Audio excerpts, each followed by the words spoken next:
Morning guys, Chuyang here, and we just finished our drive. We are back at Drop the Top, and today I want to show you the exterior of this beautiful Audi TTS.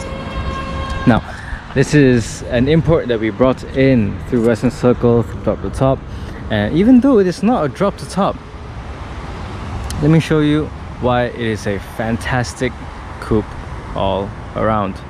So let's start with the exterior. This is in a beautiful nano grey metallic color. You can see the Audi headlights up in front. You can see this is an Audi TTS with this emblem right here, and this is the standard Audi grille. Now, with the S version comes with different styling, different body kit, and you can see that through the front lip, and everything just looks a little bit more sporty, a little bit more clear cut, a little bit more sporty, and overall I think it really adds this difference, right, compared to any normal TT you see on the road. Right, now let's move on to the wheels. These are 19-inch wheels with the Audi 5-spoke rims, red calipers. Really add a nice accent, a nice contrast to the whole car, and I really like it. And it pairs very well with the interior, which I will show you later. Now, fuel cap here with the TT logo. What do you call it? Soldered in, machined in. The logos there. Okay. Rear lamps, and then you get the twin tailpipe. There's two on each side. That's the point. Okay. There's the diffuser there in chrome. I think that really adds a nice accent as well.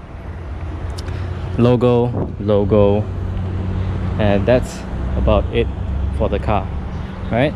Now, something that I learned recently about Audis is that they have a signature line, right? And this signature line is right over here as it curves down towards the lights, right? This line, as it curves down towards the lights, it comes over here and down here and up here and up there, and there you go. So that's the signature line that really strikes me as Audi, as any Audi car, I mean, right? This line coming up here, going up here, going all the way back here, and just beautiful, very flowy design. And of course, there's this body line here as well, coming from the other side of this light, flowing all the way through back there. Right now, this car has a beautiful interior as well, and that's what I really like about this car, right? Except for it being able to push out tons and tons of performance, tons and tons of torque, it really does look fantastic. Now, you can see on the side steps this TTS logo here, and you can see that this is in a beautiful red Napa leather interior. Now, this is called express red Napa leather with diamond cut stitching, as well as the S logo embossed on below the headrest and this area. This is beautiful, fantastic, beautiful design. I am a sucker, total sucker for beautiful interiors with contrasting or bright leather. Total sucker for that. Now, let's get in the car and start the engine. That's the engine starting. Now, the engine is a very commendable 310 horsepower with 380 Newton meters of torque. You might read a little bit different numbers based on Malaysia, Audi Malaysia. They might give you a little bit different numbers. They would say that it is tuned to 286 instead of 310. Now, because this is a great import, this is 310. Malaysia's rules and regulations made it so that they basically had to tune the horsepower down a little bit, just a little bit, 30 horsepower difference, and that is, yeah, that's the difference you get. Now, this car in Audi Malaysia would retail for, I think, around 380, if I'm not mistaken. I have my notes here. Let me check.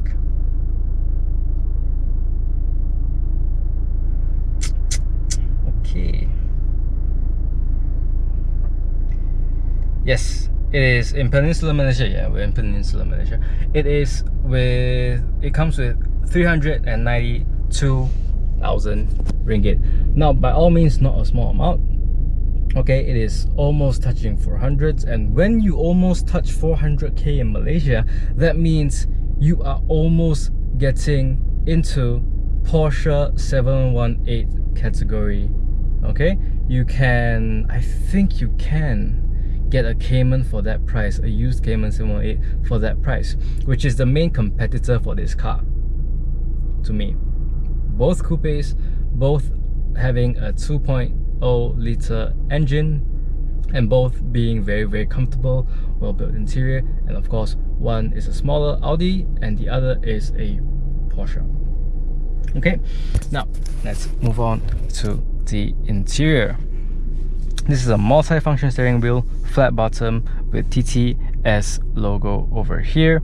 You can control virtually anything, connect Bluetooth, volume, even voice command, navigation commands, menu selection, everything from this wheel. Even to the way the digital display works, you can flip it around, all with this steering. As you might notice, there is no center console or an infotainment system up front. Everything is streamlined to your digital display. Okay, air conditioning works like this, right? The dials right on, and can control the temperature on the center one, and this is where the wind blows. Okay, so everything is here as well. This is how you control the direction of the air conditioning. A bit weird. This is where it's pointed to, and this is the wind amount, right? The wind amount you control through here, off and on.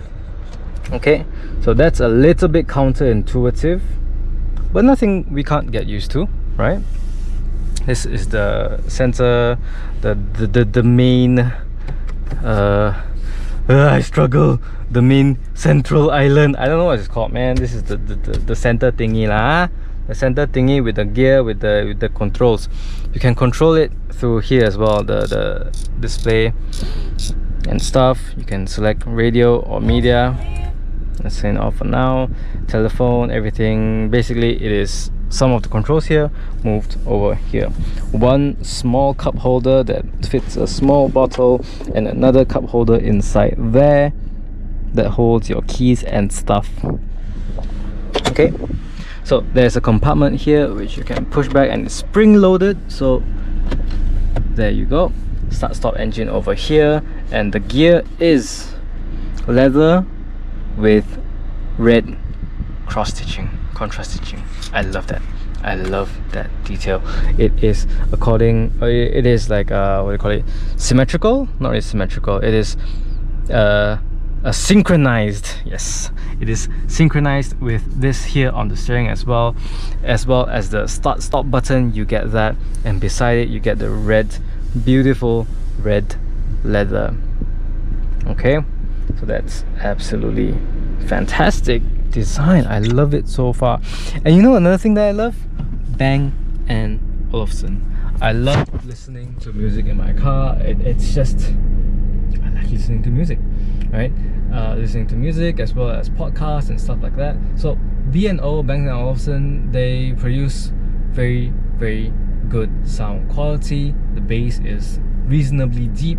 I wouldn't say it's the most bassy thing out there, but it is very, very good. Right? It's good enough for most people, and within a coupe, it's good. It's good. Okay, back seats, nothing to be proud of. I don't think it can fit a lot of people, especially grown adults. Not many grown adults are gonna be happy back there, but for me, I don't really drive around grown adults. At most one beside me, then that'll be okay, right? It's not a passenger focused car for moving people, lots of people around here and there. Okay, so another detail that I forgot to mention, that this is in chrome, some chrome or aluminium. I think it's aluminium, but yeah, it's aluminium, a little bit brushed, so that it doesn't have a texture, but it has really nice patterns going forward. This is the handle as well, leather with aluminium. The Bang & Olufsen grille is painted in red, the same as the red in the leather, so that is fantastic attention to detail.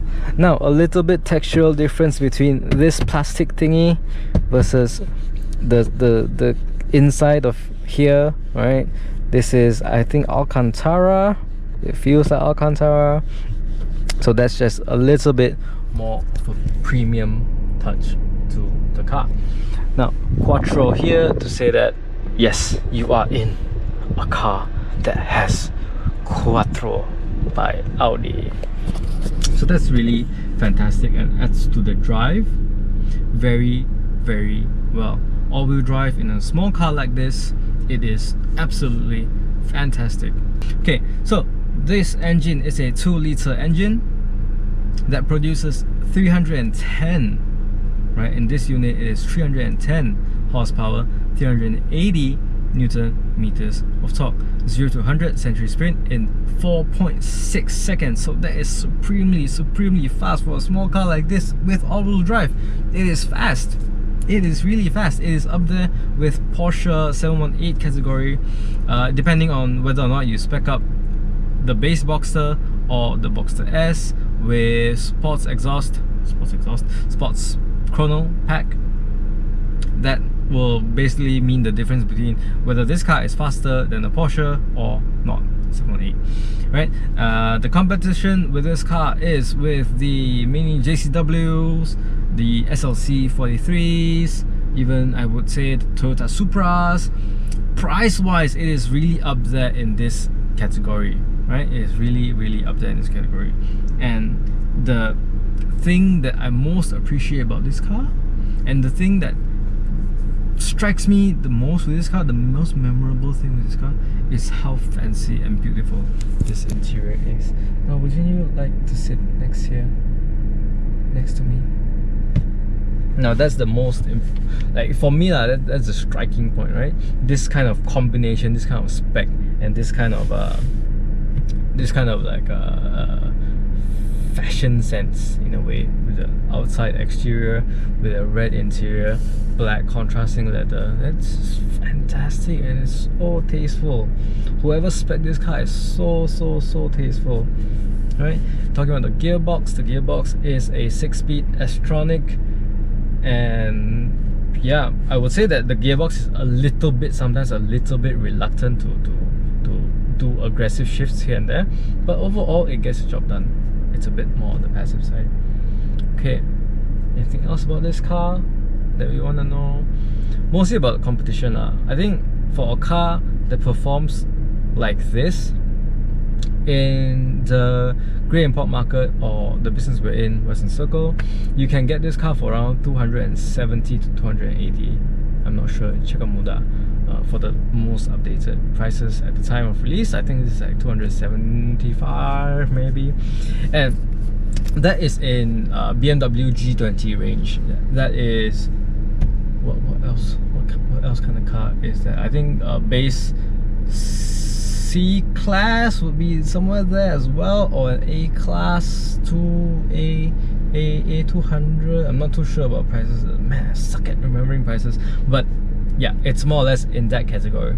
Below 300k, you can get a car that performs as well or better than the SLC 300, then some Boxster Cayman variant without sports chrono, and yeah, it's really up there, but it is a bargain in the recall market. Yep. What I don't like about this car, is that okay, ergonomics, right? We're talking about ergonomics over here. Okay, my phone Note 10. Is the camera still on? Okay, my phone, Note 10.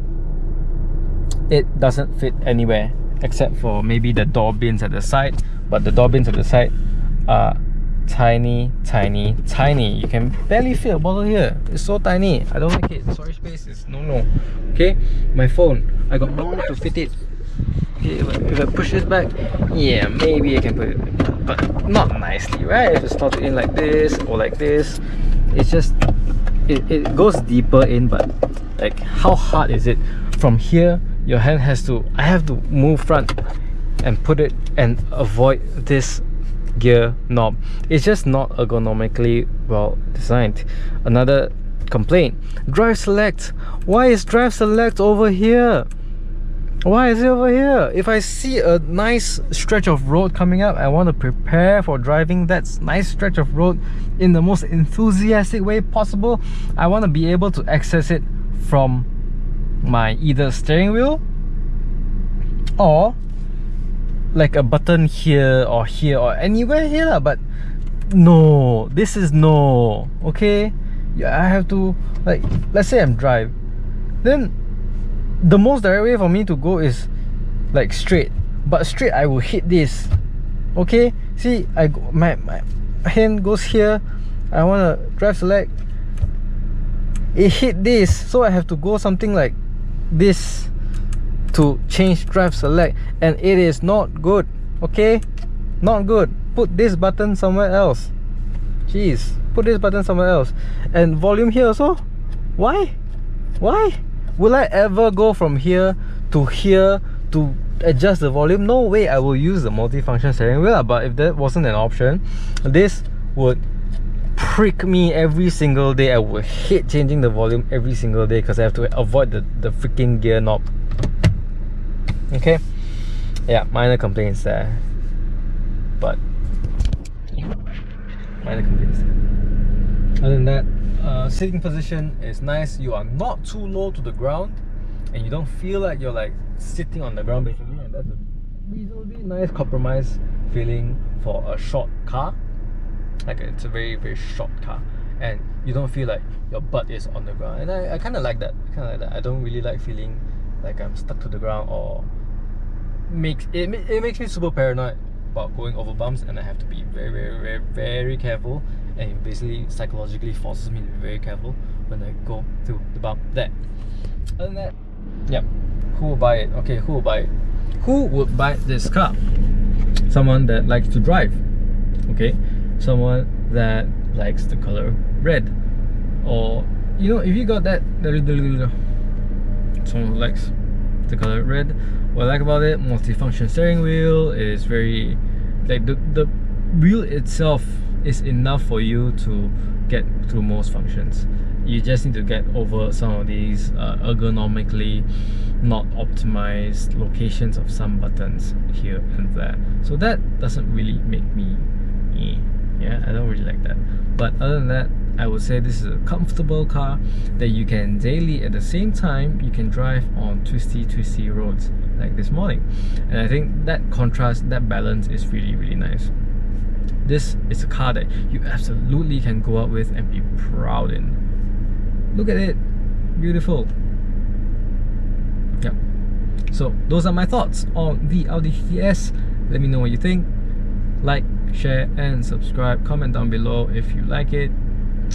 I will see you next week.